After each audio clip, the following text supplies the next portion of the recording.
When we think about the interface between the government and the people as a whole, it very often revolves around how public funds are used. People are always concerned, if I'm paying taxes, I want to know that it's being spent wisely. I want to know that it's being spent on the things which will be for the good of the whole community, that there should be no corruption in financial matters. And so it was also at the very beginning of the caliphate of Imam Ali, because we were coming out of a time of financial corruption, and therefore it was to be a time of financial probity. That means that everybody should know the income, everybody should know how that money is spent, everybody should know that there are no hidden funds or there are no funds being siphoned off for another purpose. And so we want to look in particular at the care of the public funds. They should be transparent, says Imam Ali. Now, when we think about public funds, we want to know who is the custodian of those funds. Is the treasurer a person of probity and of upright living? And when somebody is living from those public funds, what kind of a lifestyle? Are the public paying for a rich and luxurious lifestyle? Often these are poor members of the society who are paying their taxes. So why should the poor people be paying money that they can hardly afford, and yet the ruler is living a luxurious lifestyle?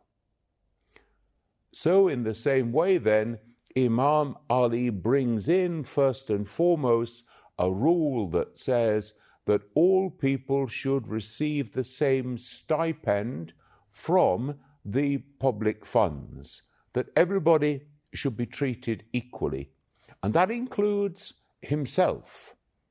And so we see that he establishes a modest household. He does not go in for what we would call palatial living. Simplicity in food, simplicity in dress, and simplicity in his lifestyle and conduct, so that he is living the life of the ordinary common people, and if anything, he is seen to be living a life much more like the poor within the society than those who are comfortable, so that he can establish himself as being alongside the poor, being the protector of the poor and those who are in need, and thus in this way establish himself as a ruler of justice and of integrity.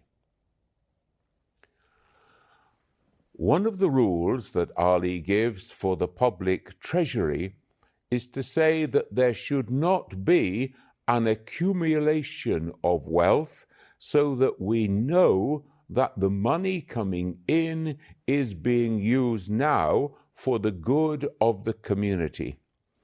And so Ali goes to the public treasury and he gives out the funds that have been accumulated there. Now, this is a public sign or a public gesture. It's not just that he gives the money away and distributes it amongst the people, but he is seen to do so, and that becomes very important. And we have this image then of Ali with a brush actually sweeping out the treasury to show to people that it is empty, that the money has been used in the correct way, and then he performs his prayer in that treasury.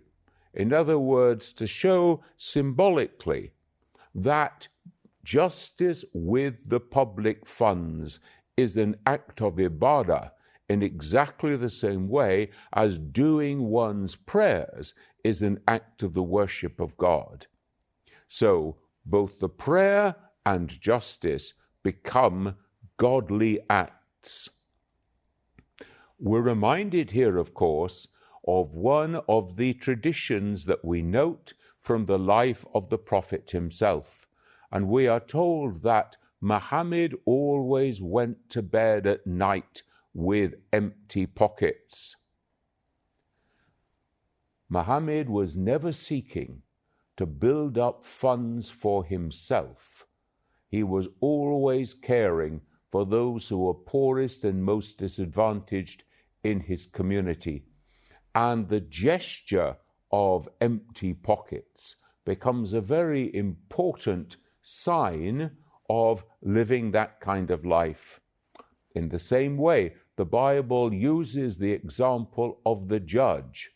The judge should publicly shake his hands so that the people can see that they don't hold a bribe. It's very important that public probity with public funds should be seen and should be known by everyone. We're told that Ali went to the extent of separating public from private in a way that everyone would understand the clear difference. So if people came to see him, he would inquire, "Are you coming on public duty or is this a private visit?" If it was public duty, then of course he would have a lamp burning, paid for out of the public funds, out of the treasury.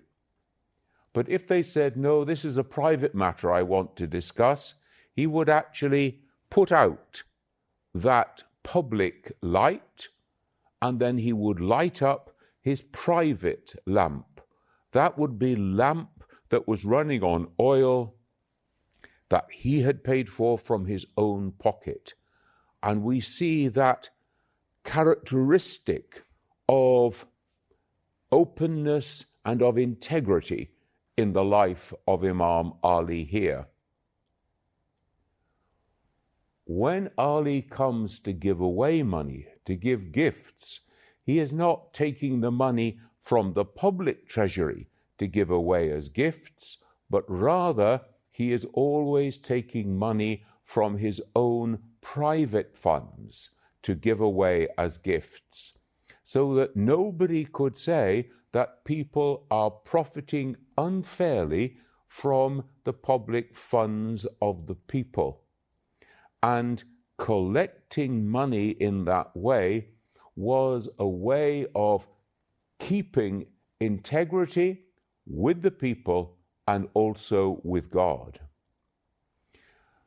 So we can see Ali as the head of the community, both the political head and the spiritual head, as Imam of the community, establishing a practice very like the practice of the Prophet himself, that he was servant to the command of God.